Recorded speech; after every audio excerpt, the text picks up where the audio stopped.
Material নিয়ে কাজ করেন, তাই তো? প্রত্যেকে মেটেরিয়াল ছাড়া কাজ করা হয় না, প্রত্যেকে মেটেরিয়াল দিয়ে কাজ করেন। সেই মেটেরিয়ালটা খারাপ না ভালো আমরা কিভাবে জানবো? তাহলে আজকে আমরা জানবো ইট। এই ইটটা আমরা ভালো না খারাপ কিভাবে জানবো? প্রত্যেকে আমরা কি করি? ইটের কাজ করি। অনেকে ভাটা থেকে ইট আসে, ভালো না খারাপ না কোনো বেনিফিশিয়ারি আপনাকে বলা হলো যে মিস্ত্রি সাহেব বা হেড মিস্ত্রি সাহেব এই ঠিকাদার বা যাই হোক, যে হয়তো বললো কোনো বেনিফিশিয়ারি বললো যে এই ইটটা কেমন ভালো না খারাপ আপনি চেক করে দেখেন তো, এবার আমাকে বলুন যে ইটটা আপনি কিভাবে দেখবেন। দেখেন ইট সর্বপ্রথম আপনি কিভাবে দেখবেন যে ইট যেটা আছে, এই যে ধরেন এই ইটটা আছে, ইটের শেপ অ্যান্ড সাইজ। মানে কি শেপ মানে কি হচ্ছে, যা ধরেন ফাটাফুটি বা গুটকা বা চিরা ফাট এইগুলো যেন ইটের মধ্যে কি না থাকে, ঠিক আছে? আর সাইজটা কি জিনিস, আপনার এই ইটের একটা নির্দিষ্ট সাইজ আছে, ঠিক আছে? এই সাইজটা যেমন ইটের লম্বা 10 ইঞ্চি বা প্রস্থটা হচ্ছে 5 ইঞ্চি, হাইটটা হচ্ছে 3 ইঞ্চি। এটা কিন্তু পারপেন্ডিকুলার আপনার ইটের সাইজটা ঠিক থাকে, ঠিক আছে? আপনার ইটের মধ্যে যদি সাইজ না ঠিক থাকে, এবড়ো খেবড়ো থাকলে ইটটা যদি শক্ত হয় তাহলে কোনো লাভ নাই, বা যদি এবড়ো খেবড়ো হয় সে বা ফাটা চিহ্ন হয় তাহলে সেই ইটটা ভালো না। বুঝে গেছে? তাহলে এই জিনিসগুলো আপনি কি করতে হবে যে ইটের সর্বপ্রথম আপনি কি দেখবেন? Shape and size. তারপরে কি দেখবেন যে ইটের মধ্যে সবসময় দেখবেন যে ডিপ রেড কালারটা যেন হয়, কিরকম?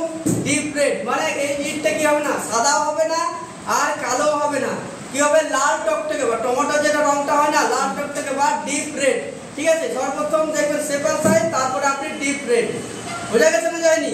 তারপরে কি করবেন যে এই ইটটা আছে, এই ইটটা সাইজে কি করবেন যে দুটো ইটকে একসঙ্গে নেবেন, ঠিক আছে? এই দুটো ইটকে নিয়ে এইভাবে বাড়ি মারবেন, ঠিক আছে? জোরে জোরে এইভাবে বাড়ি মারবেন, এই যে সাউন্ডটা আসবে এই সাউন্ডটাকে বলা হয় মেটাল সাউন্ড। বুঝা গেছে? যে ইটটাকে দুটোর সময় যখন একটা বাড়ি মারবে সেটা সাউন্ড আসবে মেটাল সাউন্ড। যদি মেটাল সাউন্ড না আসে, ধপধপ সাউন্ড আসে, তাহলে জানতে হবে সেটা ভালো না, এই সিটটা ভালো না। তাহলে যখন দেখবেন মেটাল সাউন্ড আসে, মেটাল সাউন্ড হলে কোনটা, যেমন লোহাতে বাড়ি মারলে যে সাউন্ডটা আসে সেটাকে বলা হয় মেটাল সাউন্ড, ঠিক আছে? তারপরে আপনি কি করবেন? তারপরে করবেন যে দুটো ইট নেবেন, ঠিক আছে? দুটো ইট নিয়ে ঘর্ষণ দিবেন, তাহলে দেখবেন কি যে এই ইটের মধ্যে হালকা কিছু যখন ডাস্টটা আছে সেটা পড়ে যাবে, ঠিক আছে? এটা পড়ে যাওয়ার পরে তখন তারপরে যদি আমি করি, তারপরে যদি ঘর্ষণ যদি ইটের মধ্যে ডাস্ট আসে তাহলে জানতে হবে এই ইটটা খারাপ। তাহলে ইটের মধ্যে কোনো ঘষা দিলে সেই ইটের মধ্যে কোনো রকম ডাস্ট আসবে না, ক্লিয়ার? তারপরে কি করবেন যে এই ইটটা আছে, আপনার নখ আছে তো হাতে, আপনার হাতে নখ আছে প্রত্যেকের, তাই নখ দিয়ে হাতে আপনি এইভাবে ক্র্যাক দিবেন, দেখবেন ইটের মধ্যে কোনো রকম ক্র্যাক আসবে না, কিন্তু আপনার নখটা দেখবেন হয়ে যাবে বা ঘষে আপনার নখটা নষ্ট হয়ে যাবে।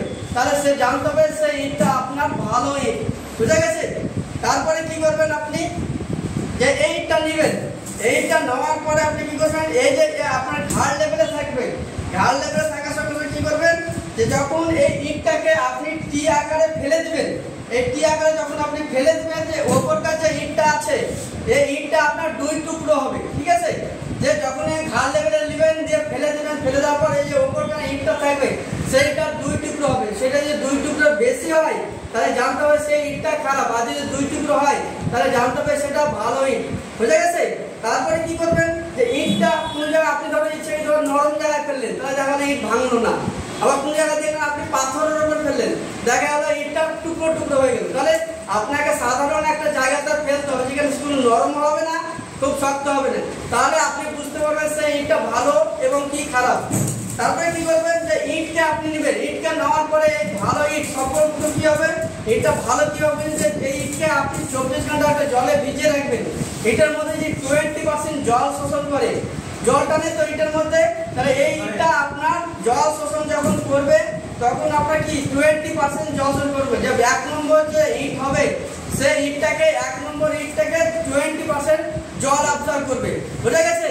তাহলে এইগুলো আপনাদের টেস্ট করতে কোনো মেশিন লাগলো, কোনো ল্যাব লাগলো? তাহলে আপনারা প্রত্যেকে এই ইটের সাহায্যে ইটটা ভালো না খারাপ তাহলে আপনারা প্রত্যেকে সাইডে নিজে নিজে এটা আপনারা টেস্ট করতে পারবে যে কিভাবে ইটটা ভালো না খারাপ। আমি প্রত্যেকে কোনো মেশিন লাগবে না, কোনো ল্যাব লাগবে না, আমার প্রত্যেকে কি করবেন যে সাইডে সাইডে নিজেকে টেস্ট করতে পারবেন। বুঝা গেছে? তাহলে ইটটা ব্রিক যে ইট আছে ইটটা ফিল্ডে কিভাবে টেস্ট করুন, বুঝা গেছে? ক্লিয়ার সবার? তাহলে প্রত্যেকেই আপনারা নিজে নিজে সাইডে ভালো এবং খারাপ ইটটাকে কিভাবে টেস্ট করবেন সেটা আপনারা নিজের সাইড প্রত্যেকেই করবেন। বুঝে গেছে?